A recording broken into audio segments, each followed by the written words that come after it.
My name is Olivia Harper, and I never thought a single text could make my chest tighten the way this one did. I was perched on the edge of my velvet armchair, sunlight spilling across my apartment in downtown Chicago, the smell of fresh coffee curling in the air.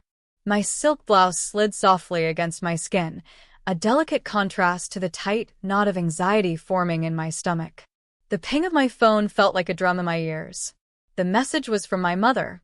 Her words were deceptively casual.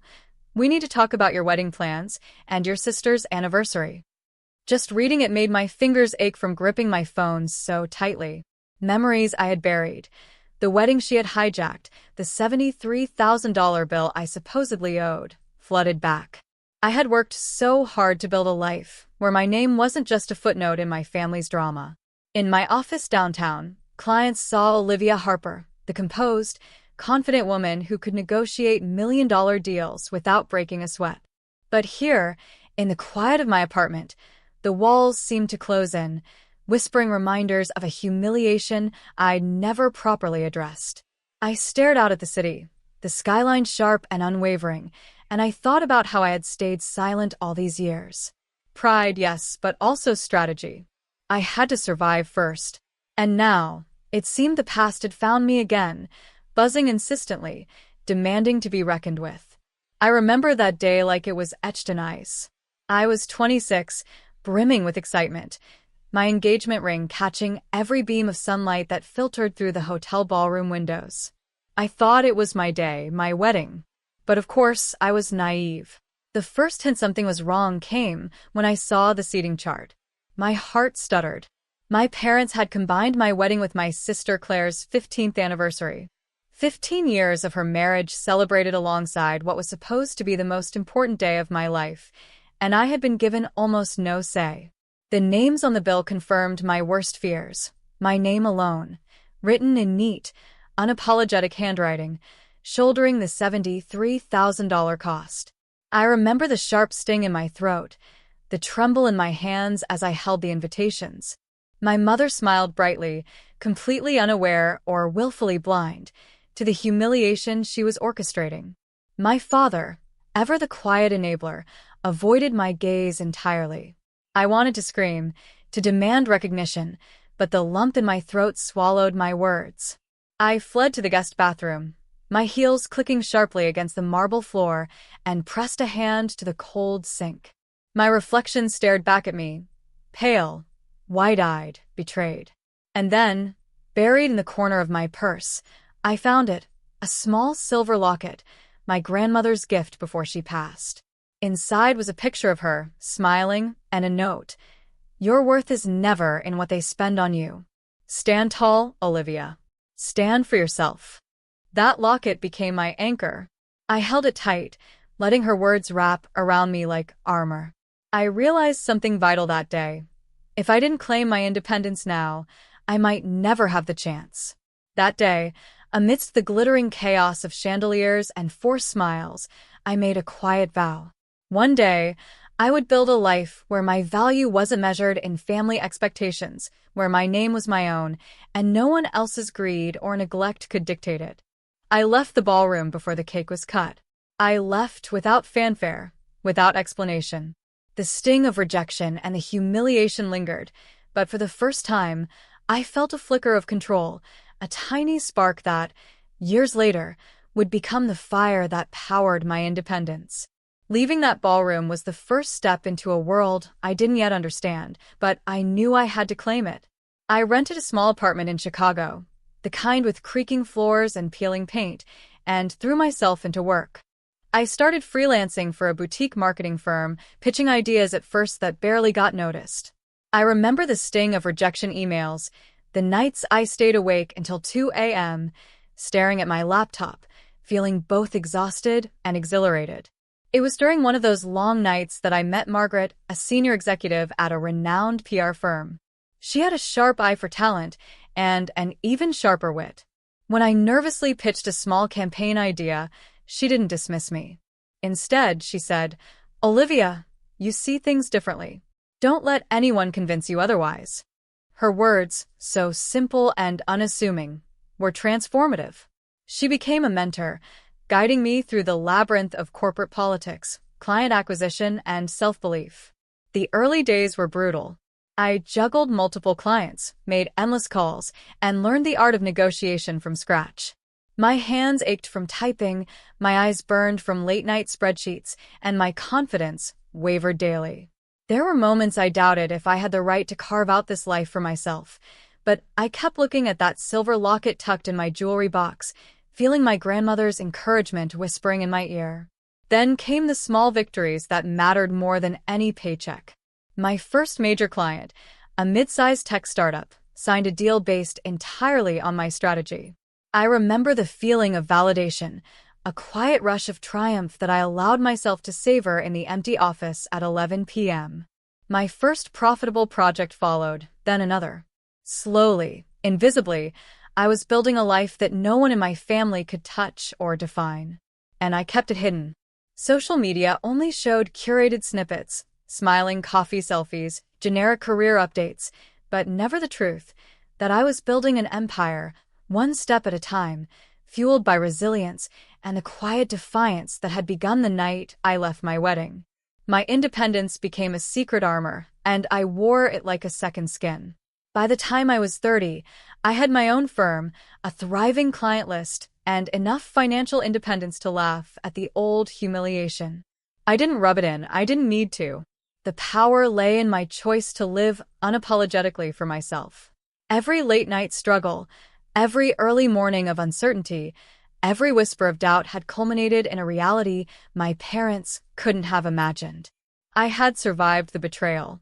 I had taken the sting of that $73,000 humiliation and transformed it into something unstoppable. I was no longer Olivia Harper, the overlooked bride.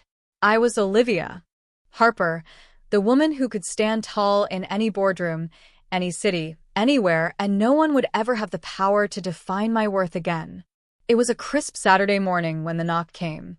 I was in my penthouse office, sunlight glinting off the glass walls, the city sprawling endlessly below. My assistant peeked in with a hesitant smile.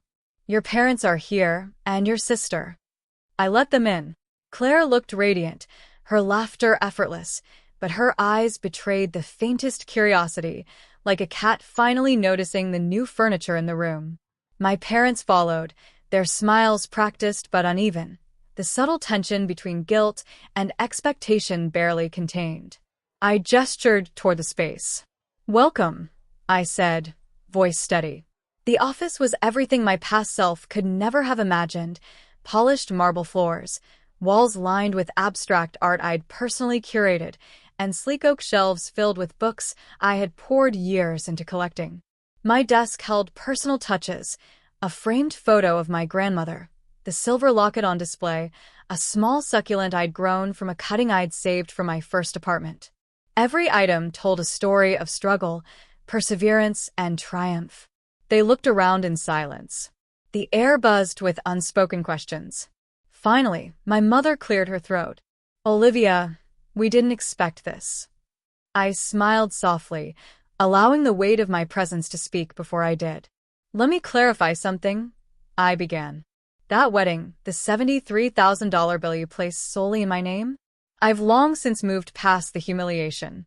But I never moved past the lesson it taught me." I let my words linger, watching their expressions shift from curiosity to disbelief.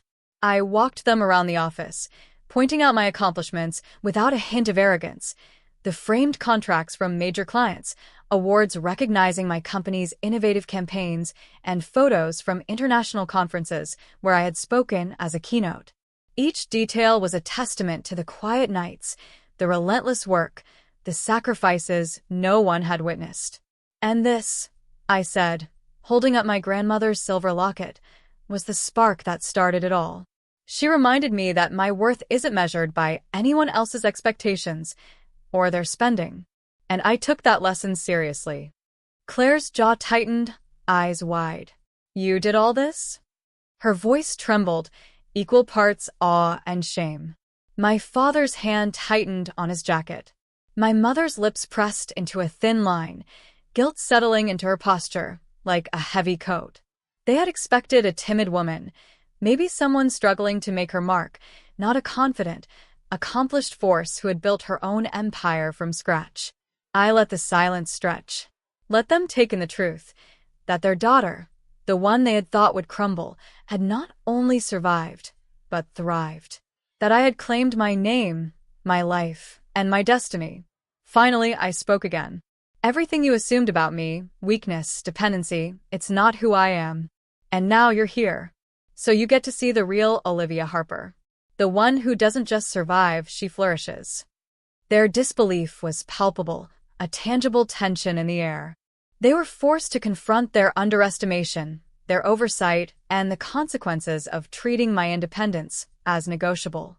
For the first time, I felt the scales of power tilt firmly in my favor. I watched them carefully, the subtle shifts in posture, the hesitation in their eyes. The weight of my past humiliation had flipped. Now, I held the leverage. But this wasn't about revenge. It was about accountability, growth, and finally establishing boundaries I should have demanded years ago. Here's the deal. I began, keeping my voice calm but firm. I can help, but only if we do this differently. If you want a place in my life, there are conditions.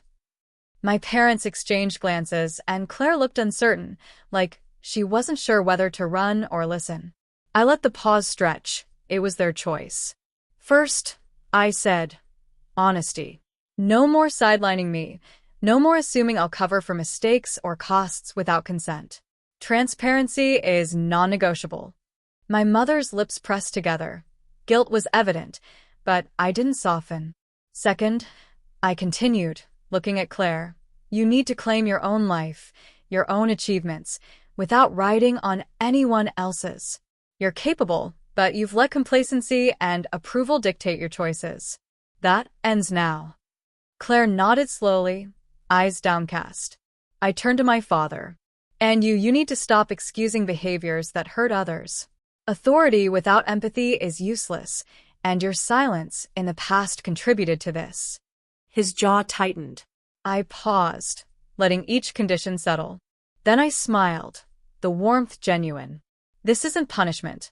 It's a framework for growth. I care about all of you, but I won't let old patterns define my future. We can have a relationship, but it has to be one rooted in respect, accountability, and effort. Otherwise, I'll walk away, and this time for good. My grandmother's locket caught the morning light from the window. I touched it briefly, silently channeling her wisdom. Stand tall, Olivia. Let them meet you as the woman you've become. Claire spoke first, voice tentative. I think I can do that. I want to try. My mother nodded slowly, swallowing her pride, a small tear tracing her cheek. My father's shoulders shifted.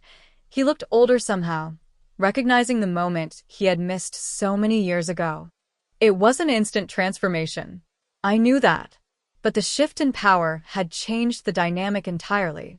No longer could my family assume they could use me, control me, or define my life. The choice was mine and mine alone.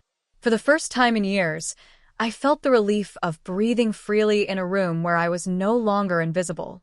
I had set the terms, established boundaries, and allowed room for them to grow, but only if they were willing to meet me halfway. That was my gift, a chance for them to evolve, and for me to finally reclaim emotional ownership over a past that had once been stolen. Weeks passed, and slowly, I began to see changes. Claire started taking small steps toward independence, signing up for a course she had always wanted, volunteering for a project at work without leaning on anyone else. My parents, too, were learning. My mother scheduled one-on-one conversations instead of giving unsolicited advice, listening more than lecturing. My father admitted mistakes he had long ignored, and for the first time, I saw him actively trying to repair the ways he had enabled my humiliation. I watched them evolve from the sidelines, proud but guarded. I knew old habits die hard, and I wasn't about to let nostalgia or guilt cloud my judgment. The silver locket sat on my desk as a constant reminder. My grandmother's wisdom was no longer just advice, it was a lived truth. I had endured pain, humiliation, and betrayal, but I had emerged whole, independent, and capable of guiding others without losing myself. One evening, I caught myself smiling quietly as I looked at the skyline from my penthouse. The same city that had once felt suffocating now seemed full of possibilities, a mirror of the life I had built. Every late-night struggle, every moment of doubt, every step I had taken alone had brought me here. I was no longer the overshadowed bride, the one whose name had been dragged across a $73,000 invoice. I was Olivia Harper, unapologetically myself. When my family visited again, the tension had eased. There was respect, a willingness to listen, and even moments of laughter that hadn't existed in years. We were not perfect, but the dynamic had shifted. I was no longer the girl waiting for validation. I was the woman defining the terms of connection. Before they left that night, I held the locket in my hand, feeling its cool weight and the strength it had always symbolized. "This is who I am," I whispered, almost to myself. Strong, independent, unbroken.